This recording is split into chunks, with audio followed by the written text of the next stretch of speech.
সুবিধাবাদী চক্র, স্বাধীনতা বিরোধী চক্র, আরেকটি চক্র যারা বড় বড় ব্যাংক দখল করেছে, কিছু হাইব্রিড নেতা প্রবেশ করে অনুপ্রবেশ করে বিএনপির নাম বাগিয়ে।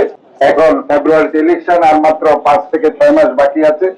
অত্যন্ত ডিসিপ্লিন রয়েছে কাজ করে, ঘর গুছিয়ে প্রত্যেকটা সেন্টার গুছাতে হবে, প্রত্যেকটা ব্লক গুছাতে হবে। সাধারণ মানুষকে আমাদেরকে নিয়ে কাজ করতে হবে, কারণ বিএনপি হচ্ছে সাধারণ মানুষ, খেটে খাওয়া মানুষের দল। আমাদেরকে কিন্তু ওই খেটে খাওয়া মানুষগুলো, সাধারণ মানুষে কিন্তু ভোট দিবে। কাজেই এদের সাথে নিয়ে কিন্তু আমাদের রাজনীতি করতে হবে। রাষ্ট্রনায়ক, দেশ নায়ক তারেক রহমান 31 দফার যে কর্মসূচি দিয়েছে, সেই কর্মসূচিগুলো আমাদেরকে বাস্তবায়ন করতে হবে। এবং এটা বাস্তবায়ন করার জন্য জনগণকে নিয়ে আমাদের অবশ্যই একটি বৈধ নির্বাচনের মাধ্যমে আমাদেরকে ইনশাআল্লাহ ক্ষমতায় যেতে হবে। এই ক্ষমতায় যাওয়ার জন্য আমি তাই বলছি, কোনো ভেদাভেদ নয়, কোনো অনৈক্য নয়, ঐক্যের ভিত্তিতে ভেদাভেদ ভুলে গিয়ে আমরা সবাই মিলেমিশে আমরা একটি নতুন বাংলাদেশ উপহার দিতে চাই, যে বাংলাদেশে মানুষের আইনের শাসন থাকবে, বিচার বিভাগের স্বাধীনতা থাকবে, মানুষের কথা বলার স্বাধীনতা থাকবে এবং ভোটের অধিকার বাংলাদেশে প্রতিষ্ঠিত হবে। এবং আমরা চাই এই ভোটের অধিকার প্রতিষ্ঠার মধ্যে দিয়ে ইনশাআল্লাহ আমরা যে গণতন্ত্র আমাদের হারিয়ে গেছে, এই গণতন্ত্রকে, হারানো গণতন্ত্রকে আমরা পুনরুদ্ধার করব।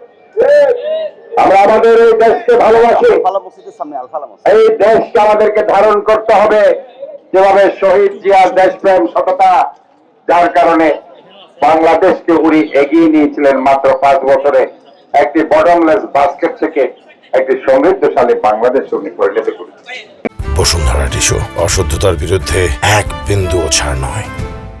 নির্বাচনকে নিয়ে যে ষড়যন্ত্র, সুবিধাবাদী চক্র, স্বাধীনতা বিরোধী চক্র যে ষড়যন্ত্রের খেলায় মেতে উঠেছে, এই ষড়যন্ত্র থেকে আপনাদেরকে সতর্ক থাকতে হবে। আমাদের নেতা প্রতীক তারেক রহমান বলেছেন যে বাংলাদেশে আগামীতে নির্বাচন হবে, স্বাধীনতার পর বাংলাদেশের ইতিহাসে যত নির্বাচন হয়েছে সবচেয়ে কঠিনতম নির্বাচন হবে আগামী নির্বাচন। এই নির্বাচনের জনগণ আগের মতো গতানুগতিক দ্বারাই আপনাকে ম্যান্ডেট দিবে না। এবং আমাদের নেতা সেই জন্য বলেছেন জনগণের কাছে যান, জনগণের পাশে গিয়ে জনগণের রাস্তা অর্জন করেন, ভালোবাসা অর্জন করেন। আপনাকে তাদের দিকের পক্ষে রায় দেওয়ার জন্য জনগণের মন জয় করতে হবে, জয় করতে হবে।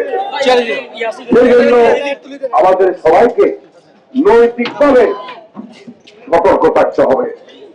আমাদের কোন নেতা কর্মী যাতে অনৈতিক কোন কাজ করবে লিপ্ত না হয়। সুবিধাবাদী কিছু হাইব্রিড নেতা প্রবেশ করে অনুপ্রবেশ করে বিএনপির নাম বাগিয়ে তারা বদনাম করার চেষ্টা করছে সুকৌশলে। আরেকটি চক্র যারা বড় বড় ব্যাংক দখল করেছে, বড় বড় ব্যাংক দখল করে, বড় বড় অফিস দখল করে হয়তো খুব সুবিধাদকের মতো কথা বলছে, এই লুটেরা, এই রক্ষাটাদের কাছ থেকে সাবধান থাকবে। এরা সবসময় স্বাধীনতা যুদ্ধের সময় 7 কোটি বাঙালি একদিকে ছিল, আর ওরা কোটি কয়েক মানুষ ওই রাজাকার আলবদরের রাস্তায় স্বাধীনতা যুদ্ধের বিরুদ্ধে ভূমিকা পালন করেছে। সংগ্রামী বন্ধুগণ, এই নির্বাচনকে নিয়ে বিভিন্নভাবে ষড়যন্ত্র হচ্ছে, প্রশাসনিক কুকরো ষড়যন্ত্র হচ্ছে, বিএনপির বদনাম ছড়ানোর ষড়যন্ত্র হচ্ছে, অঙ্গ সংগঠনের বদনাম ছড়ানোর ষড়যন্ত্র করা হচ্ছে। সেই জন্য বারবার আমাদের নেতা তারুণ্যের প্রতীক তারেক রহমান আমাদেরকে সতর্ক করছেন, নেতা কর্মীদেরকে সতর্ক করবেন। মনে রাখবেন, বিএনপি জনগণের ভালোবাসায় সিক্ত। বিএনপিকে ধ্বংস করার জন্য 16 বছর 17 বছর অবিরাম চেষ্টা করেছে আওয়ামী লীগ, নিপীড়ন, নির্যাতন, হত্যা মামলা গুম করে, কিন্তু পারে নাই, কেউ পারে নাই। জনগণের ভালোবাসা সবসময় বিএনপির পক্ষ ছিল বিদায়। সুতরাং আপনাদেরকে জনগণের সেই ভালোবাসা ধরে রাখতে হবে এবং অর্জন করতে হবে।